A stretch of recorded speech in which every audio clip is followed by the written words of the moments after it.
Welcome to the latest episode of PhD-Politico discussions. I'm really excited to be joined by London Mayoral candidate Farah London, who is standing in May's election. Hi Farah, how are you doing? I'm great, Adam. Nice to meet you. Yeah, it's nice to meet you too. I'm really excited to have you on. So let's just start very simply. What does London as a city, what does it mean to you? Well, London, obviously, I'm born and bred Londoner, so it's something very personal. It's my home. And I think it's something very personal when you've grown up in London and now you look at the state that we're in. And it really saddens me to see what's happened to London, because London was never like this. Now people are living in fear. People are too scared to walk. I mean, just over the weekend, we had 10 stabbings. And, some of them were just hours apart. Lives are being lost. And, we really need something drastic to happen. And we need a new mayor that's going to have leadership and have policies to bring London back. I do want to talk about crime later on, because obviously it's such an important issue, especially in London. Just so you've talked about the problems. So why do you think personally you should be mayor? What qualities would you say you have that would make you a good leader? Well, firstly, we've never had a woman mayor of London, and I think it's about time we have a woman in that position. But why am I? Feel I'm obviously. I not only have been volunteering in a community for over 20 years, working with so many of the community leaders and most vulnerable, so from the homeless to the elderly to youth. I really have an insight of the problems in society at the grassroots. And the politicians, they don't, because they don't go to the grassroots. They don't talk to the people to understand the problem. So most importantly, I'm not a politician. I'm a Londoner. And I think that has so much credibility there, because we're fed up with politicians in London. We've had enough of politicians, because I like to call them career politicians. They're there to serve themselves. They don't serve the people of London. So I am standing to bring change, to be a mayor that is easily accessible, but will actually bring policies to change the everyday lives of Londoners for the better. It's so important. And again, I have had over 22 years commercial experience globally. I've worked with governments all over the world. So I have really strong trade policy. I have a lot of experience. I actually started my career at the City of London as a broker for Lloyd's of London, which was fantastic, because it really has given me an insight of not only local business, but international business. And we really need a mayor that understands all these aspects to really bring London to a new level. That's actually good. My next question was going to be about your business background, so you've answered that perfectly already. Thank you.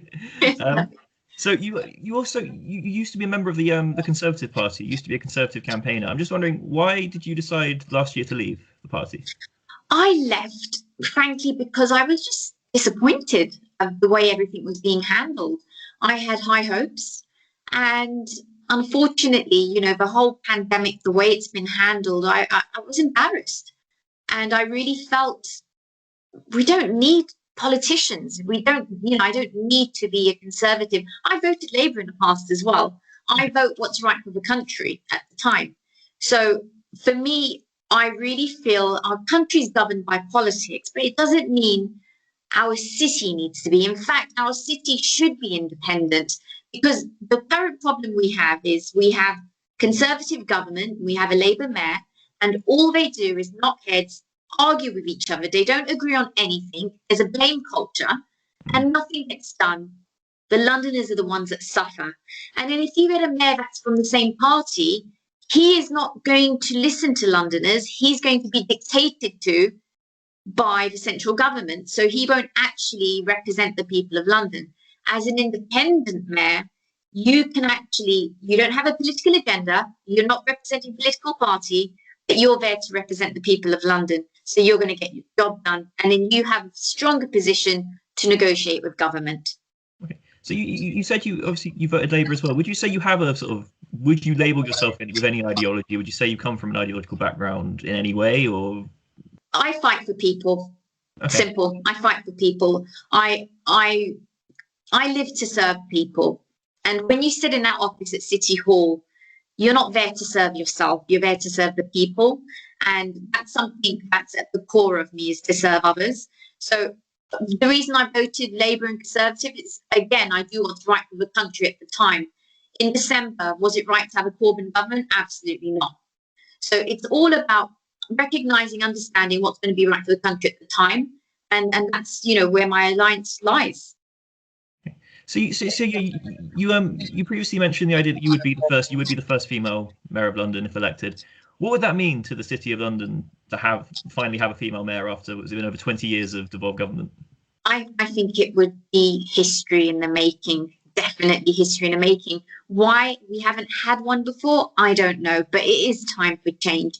It's time to get rid of gender bias. It's time to let a woman take control of that office. And if you look at the pandemic, statistically, the countries that have thrived have all had women leaders.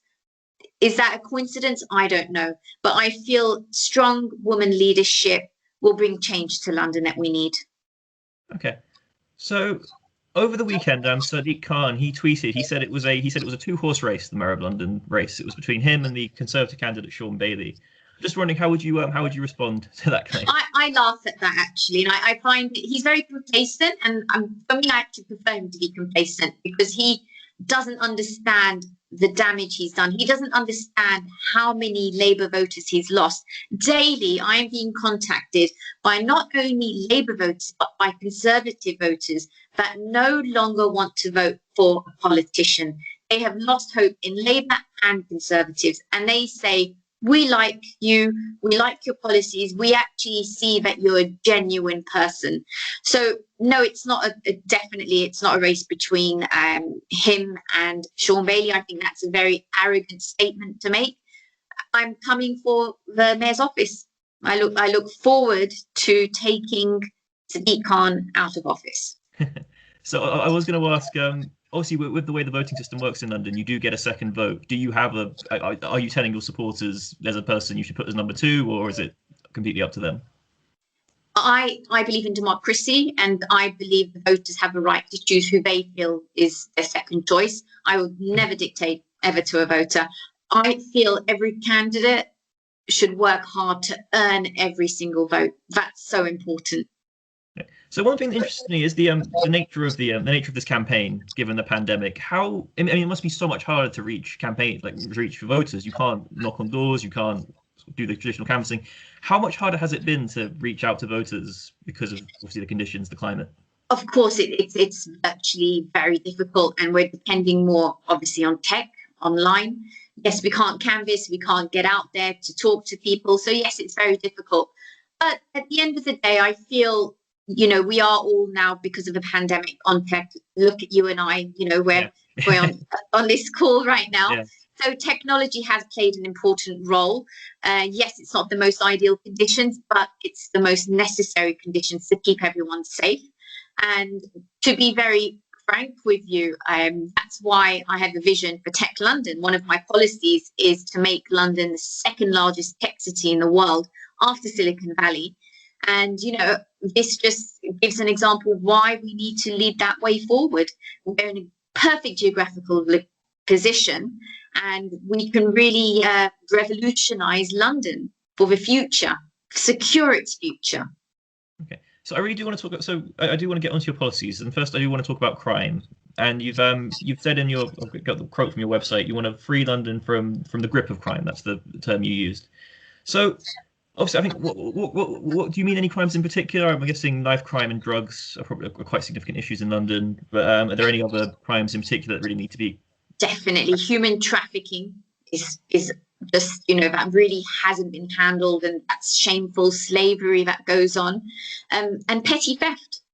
There's so many Londoners that are victims of petty theft, and because our police, unfortunately, their resources have been, taken away from them. There's so many police stations are now closed. There's quite a number of boroughs that don't have police stations anymore, and I know that because I went to every single police station in November over 2 days, and I just saw how bad it is. So there's vulnerable communities like Dagenham, which aren't safe, have no police station. So you can imagine places in boroughs where knife crime is a problem, is a crisis, we do not have a police station there. So these things which really concern me. So yes, petty theft, you know, I've spoken to so many Londoners, and unfortunately, if they become a victim of petty theft, the chances of it being investigated fully is slim because the police just don't have the resources. So we really need to get ahead of crime. We need to make sure that police have the ability and the resources to close the cases and catch the criminals. So yeah, so looking at knife crime in particular, it's obviously such a massive problem in London. What can be? I mean, what can be done? I mean, it feels like this problem's been going on. I mean, I remember when I was a kid, you heard stories in London of awful stories, and this problem seems to have not gone away. So what can be done to solve this? It's quite simple, actually. We've let the youth down. The Conservative government over the years closed all of the youth centres, and actually one of the candidates, Sean Bailey, was on the advisory board that made those decisions to close those youth centres. So if you now see, we have a problem where we have so many youth with nothing to do. I've spoken to gang members. Why are you doing this? What did you want to do? Some of them say, oh, I want to be a doctor, I want to be a footballer, I want to be a rapper. That society has let them down because we do not give them the facilities to do that. They can't afford to, you know, go into that. So therefore, they get groomed by gangs from as young as 8 years old. And then they just learn that they're taught that your life is worth nothing. You can't achieve anything because society isn't going to support you, but we're here for you. You can come and join our family. It's a belonging. And then they feel, okay, this is the way forward. This is my future. I mentor a lot of youth, and it shocked me when I was mentoring this incredible youth group, and they said, oh, we're from Dagenham, we can't achieve anything. I said, what does that mean? So because we're from Dagenham, there's no opportunities for us, so this is it. And that broke my heart. What have we done wrong in society that youth and children are feeling like this? So what I plan to do to stop knife crime is fracture gangs, and by doing that is empowering youth. I will be opening academies for youth. So from the age of 8 to 21, we will have performing arts and creative studios and also sporting academies. And now in the performing arts, they can learn for free singing, acting, dancing, music, filmmaking, coding. We're going to have access for free, recording studios, filming equipment. So whatever their dreams are, they can actually live out their dreams. And in the sporting academies, I say, let's stop spending millions and millions on foreign football players. Let's make it homegrown. Let's have the next generation of athletes, whether it's for the Olympics or in sports. We've got the talent here. Why are we going outside our country? Let's make it homegrown. Let's make the next all-stars. And that is really going to fracture knife crime because we're taking youth away from the life of crime. I'm quite happy to hear about the sport thing. As quite a big football fan myself, both men's and women's football. Absolutely. Who's your team? Chelsea, 100%. Of course. So another big issue in London is the environment, particularly obviously air quality is a massive problem in London. I'm just wondering, do you have any opinions on that and how you think that could be tackled? Of course I do. Now, Adam, if I told you I can clean up air quality within days, what would you say to that? I would be, I'd be very happy. Exactly. Right? So when I've written my manifesto, I've really gone into detail. I've gone to the experts. I've gone to the grassroots. So I went to Oxford and Cambridge University to seek advice from the professors to really understand what we need to do. Now, I've learnt trees are great. It's great to plant them. However, they take years and years to grow. And they only protect the environment mid-cycle, after which point they start damaging the environment. But have you ever heard of microalgae installations? Don't worry, many people haven't. Perhaps you've seen in countries like Singapore, there's these beautiful buildings that look like there's a garden growing outside the building. That's actually microalgae. So microalgae is an organism. And within days, once put onto these buildings, it takes out all of the carbon dioxide, all of the metals, all of the toxins from the air, and it converts it back into oxygen. And the more pollution, the more it will grow. So just imagine we can change not only the landscape of London. I've spoken to property developers, they're on board. They said, let's do this. We can actually clean up the air, and we can focus on areas in London like Paddington that have extreme pollution problems. So with climate change more broadly, we've seen climate protests in London for a couple of years now. So it's obviously an issue people really care about. So more broadly, have you got other ideas of how to just tackle climate change in London? What can the mayor do? Definitely. One of the things that people aren't talking about is the bee population is dying, and we're not protecting them to thrive. So I do have plans within my policies to actually give grants to probably areas in Greater London where we can actually help the bee population thrive again. Plant special plants so they can obviously pollinize them as well. But also, I want to encourage people to go green with electric cars. We don't have the infrastructure right now. So how can we expect people to go green? So we need to make sure we have the infrastructure available, not just in London, not in Zone 1, but all over London, in Greater London, in the further boroughs. So once we can put that infrastructure everywhere, that's going to encourage everyone. I want to have charging stations which also operate by solar power. Also, building developers, I want to also encourage to make sure they put solar panels on top of the buildings, so those buildings can be self-sufficient as well. So I do have a lot of green policies. One of them, my 10-year plan is I want to actually give free training of courses of how to help and protect the environment. So we can actually train up a generation, anyone that wants to learn how to protect the environment, give them courses on whether it's marine or plant life, so they can go locally to their environment and actually start protecting the environment. So instead of getting people protesting, we can actually all be part of something and protect and preserve our environment together. Okay. So would public transport play a big role? Obviously, London's famous for its public transport, so I'm assuming that would be another important part of that plan. Definitely. London isn't affordable. So one of the things I want to make sure is public transport is accessible and affordable and safe, because it isn't right now. I do definitely plan with the congestion charge to do a lot of reversing. I will bring it back to £12 5 days a week from 7 a.m. to 7 p.m. And for people like the police who work in Zone 1, they won't be exempt from congestion charge. I think that's quite important because they work quite long hours themselves. But I think it also making it affordable. I plan to introduce 100 days free travel for people for public transport to get them back onto our public transport once it's safe to do so. And I want to help hospitality. Definitely people under a certain age, I want to make sure they get discounted rates on public transport. And also, it's not part of transport, but I'll be planning to put more money back into pockets for people under 25 by making them council tax exempt. Because I think it's more important now than ever we put money back into pockets. And with the TfL, how are you going to do all of this?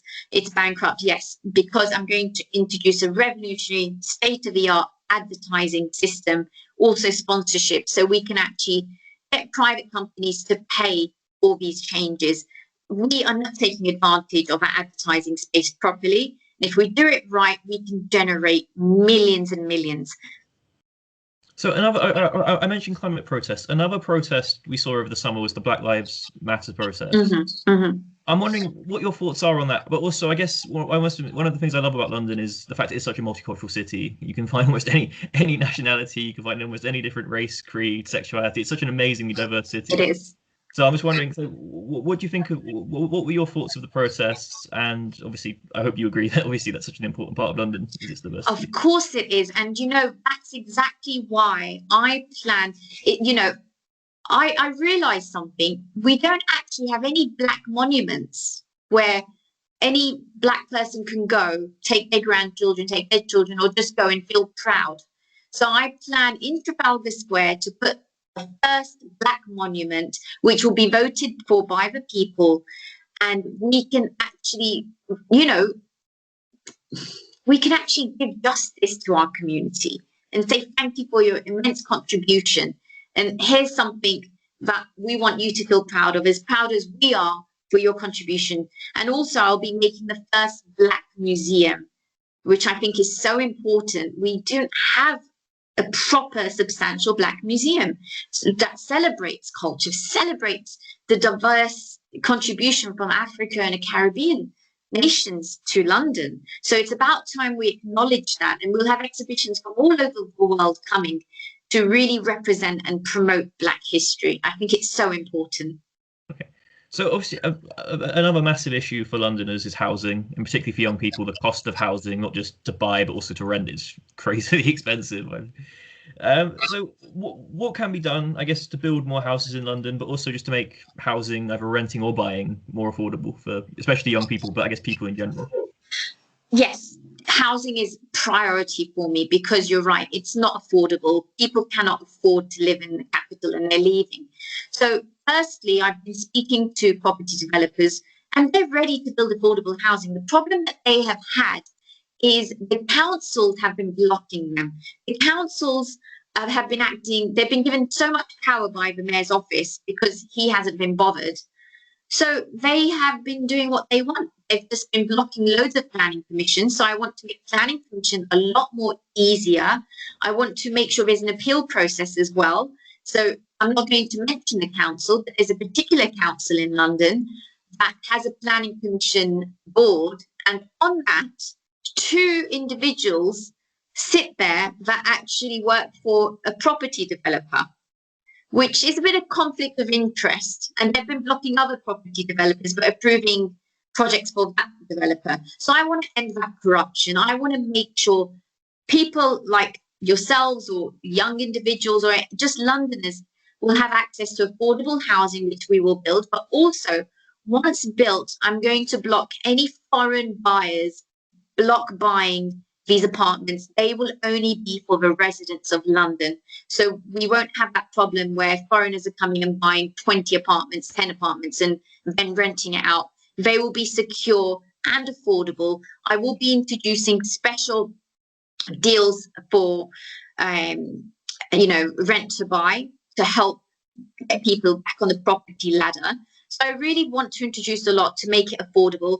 For renting, I'm going to make sure that all agents are blocked from, I don't know if you know real estate agents, they actually, they block anyone that's on benefits. It's actually illegal. Really? They can just say, sorry, you're on benefits, you're on universal credit, you're not allowed to rent, we can't let you. So I'm going to make sure that stops. If anything, it's more of a secure way of getting rent, because obviously the government's committing to paying that. And also, you may not know this, but we already have available, there's estate agents like Knight Frank, they offer it, zero deposit schemes, which is backed up by an insurance. So another problem that Londoners have is they can't afford the deposit for a property because it might be 5 to 6 weeks rent. Yeah. And if they're earning month to month, how are they going to save up that money if they don't have anyone they can turn to lend it to them? But with this incredible insurance scheme, they only need to pay 1 week's rent, and then their deposit is backed up by insurance. So I think I want to make sure that's mandatory to offer to people. Okay. So the final thing I really want to discuss is the COVID pandemic. Firstly, I'm just wondering, how do you think how would you say the government's response has been? Obviously, just both the national government and the London Mayoral office. How do you think their response to the pandemic has been overall? Shameful, if I'm honest. I'm very disappointed with many things. One of the main things is a year ago, we should have stopped traveling like they're proposing to do in the next couple of weeks. That should have been from the beginning. I know people that were arriving from China, from Asia, from Italy, and there was no testing at the airport. That's another thing that we haven't done. We've had no testing at the airport. So people have just been coming off flights. So we've done things a lot late. All these travel corridors, we got ahead of it.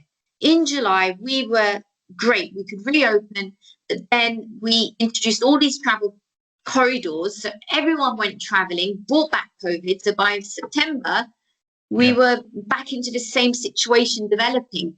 So yes, there's been many mistakes, but let's hope that we're moving on from this. And with the mayor's office well, there's no plan.